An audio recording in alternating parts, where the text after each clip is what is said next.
লোনাভালার হোস্টেলারে luggage রেখেই বেরিয়ে পড়লাম ঘুরতে।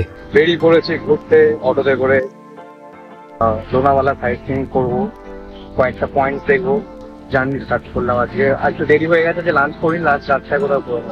আমার পেছনে দেখা যাচ্ছে লোনাভালা লেক। লেকটা ওই সাইডে, রাস্তার ওপারে।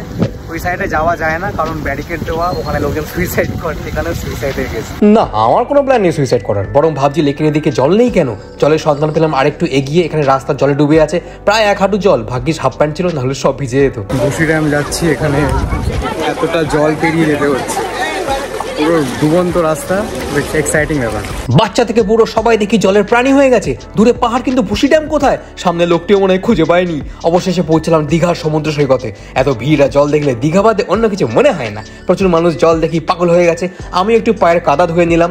ইন্দ্রায়ণী নদীর উপর বানানো এই ভুসি ড্যাম থেকে বর্ষাকালে জল উপচে পড়ে, আর সেই উপচে পড়া জল সিঁড়িতে গড়িয়ে নিচে নেমে যায়। এই দৃশ্য দেখতেই ভিড় করে প্রচুর মানুষ।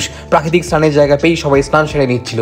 এতটাই ভিড় ছিল যে আমি শেষ অব্দি পৌঁছতে পারিনি, তাই একটু কষ্ট মাখানো হাসি হেসে দিলাম।